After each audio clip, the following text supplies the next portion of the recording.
Yes, dear students, welcome to the session of numericals for atoms.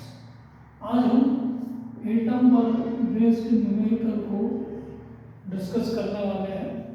इसमें हम देखें तो हमारे पास में जो पहला 3 क्वेश्चंस भी हम going to discuss 3 numericals. First देखें हम तो what is the shortest wavelength present in the Paschen series of spectral lines. तो इसमें हमको क्या कंसीडर करना है, रिडबर्ग्स फार्मूला जो कि हम पढ़ चुके हैं।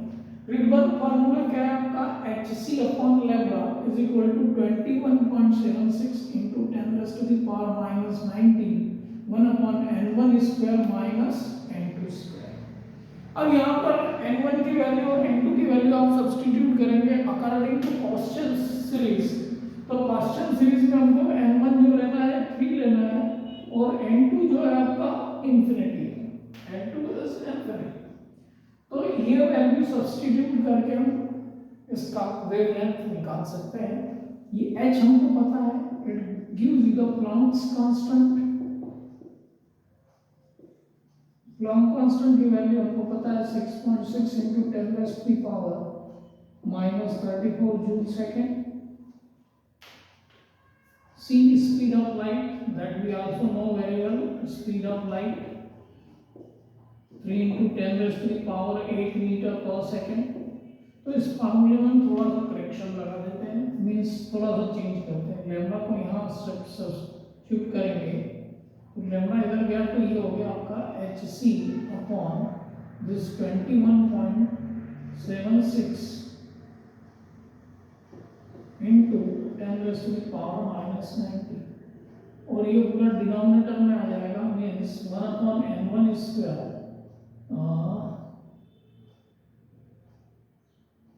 तो इसको 1 upon n1 square minus 1 upon n2 square. इस तरीके से हमने फॉर्मूले को चेंज कर लिया अकॉर्डिंग टू रिक्वायरमेंट। वेवलेंथ हमको डिटरमाइन करना। अब यहाँ देखिए हमको Planck constant 6.6 into 10 raised to the power minus 34 ले लिया हमने। स्पीड ले ली आपकी 3 into 10 raised to the power 8 21.76 into 10 raised to the power minus 19 और यहाँ वैल्यू सब्स्टिट्यूट करेंगे 3 स्क्वायर हो गया इंफिनिटी। तो 1 upon इंफिनिटी दैट इज 0 और ये हो जाएगा आपका 1 upon 9 ऊपर चला गया आपका, तो ये हो गया आपका 6.6 into 3 into 10 raised to the power minus 34 में से 8 पावर को कम करेगा तो ये 19 plus 8 27 हो गया और 27 मतलब ये हो गया आपका -7 और ये मल्टीप्लाइड विद 9। अब आपके पास में 21.76 है डिनोमिनेटर में वेवलेंथ निकालने के लिए। तो यहाँ पर हम देखें तो सिंपल कैलकुलेशन करना है हमको 6.69 into 3 that is 27 into 10 raised to the power minus 7 divided by 21.76। ये वेवलेंथ को डिटरमाइन करेगा। तो फाइनल वैल्यू जो आ रही है हम उसको देख लेते हैं। तो यहाँ पे हम कैलकुलेट करेंगे तो ये आएगा आपका इन सबको कैलकुलेट करने के बाद में ये आएगा आपका 8.198 into 10 raised to the power minus 7 8.189 sorry मैं उल्टा लिख दिया 89 into 10 raised to the power minus 7। अब इसमें देखें कि मैं दो इसको शिफ्ट कर देता हूँ तो ये हो जाएगा आपका 818.9 into 10 raised to the power minus 9 metre lambda आ गया आपका।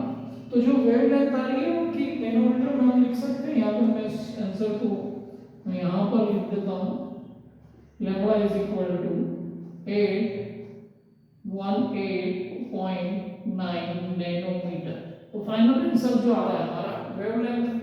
तो पास्चल सीरीज में what is the shortest wavelength present in the Paschen series of spectral lines. तो स्पेक्ट्रल लाइन्स की सीरीज में पास्चल सीरीज में हमको क्या मिल रहा है, shortest wavelength that is 880.9 nanometre. ठीक है, तो इस तरीके से हमने इस क्वेश्चन को अटेम्प्ट किया। अब हम नेक्स्ट क्वेश्चन की ओर चलते हैं। तो नेक्स्ट पार्ट जो है 12.4 इसको देखते हैं। तो 12.4 को हम जब रीड करेंगे तो difference atoms of 2.3 electron volts separates two energy levels in an atom. What is the frequency of radiation?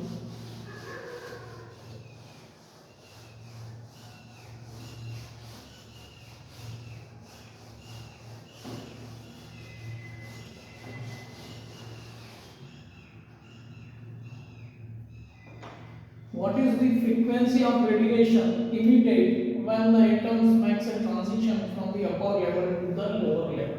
अब इसमें हमको करना क्या है?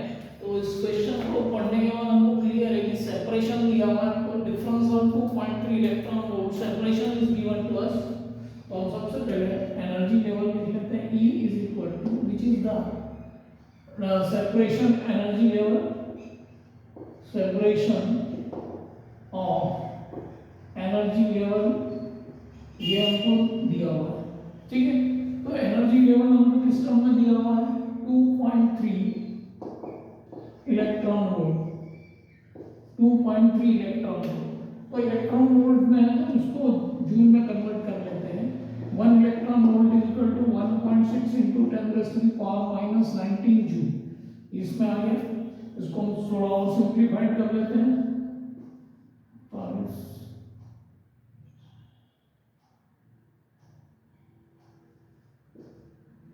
3.68 into 10⁻⁻19 जूल.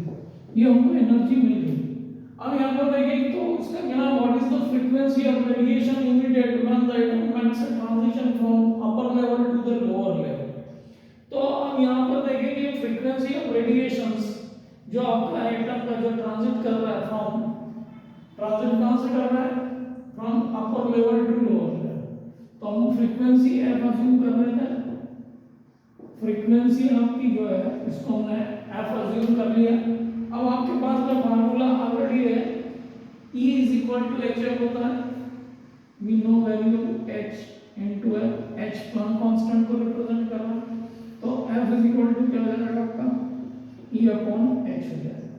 एनर्जी लेवल आपका आ गया आपका 3.68 इनटू 10⁻⁻19 जूल और प्लैंक कांस्टेंट ले रहे हैं 6.6 इनटू 10⁻⁻34. इसको हम कैलकुलेट कर लेते हैं. 3.68 अपॉन 6.6 ये पावर को 15 कर देगा, 10⁻15 हर्ट्ज में आएगा ये आंसर आपका. अब इसको कैलकुलेट कर लेते हैं. तो कैलकुलेट करेंगे तो हमको जो वैल्यू मिल रही है वो मिल रही है आपकी 0.55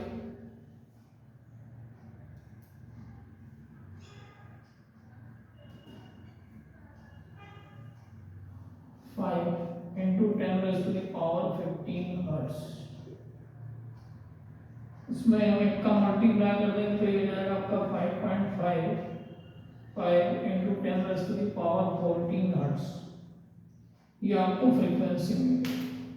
तो फ्रीक्वेंसी पूछा गया था upper level to the lower level. तो जब भी फ्रीक्वेंसी से रिलेटेड क्वेश्चन है तो we know very well energy is equal to Planck's constant multiplied with frequency. तो इस तरीके से आप इस क्वेश्चन को अटेम्प्ट कर सकते हैं. आपको एनर्जी लेवल जो दिया हुआ इलेक्ट्रॉन वोल्ट में यदि दिया है तो you have to convert it into joules. And we know very well 1 electron volt is equal to 1.6 into 10⁻⁻19 joule. तो ये हमारा क्वेश्चन नंबर 12.4 हो गया. अब नेक्स्ट क्वेश्चन की ओर चलते हैं, दैट इज 12.5.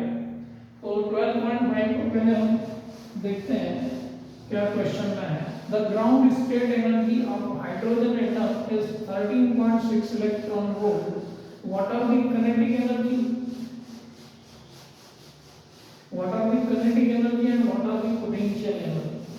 ये हमको कैलकुलेट करना है इलेक्ट्रॉन्स की इन दिस स्टेट. तो सिंपल क्वेश्चन है, इसको थोड़ा हम ध्यान से देखें तो कैसे करना रहेगा इसको हम देखते हैं.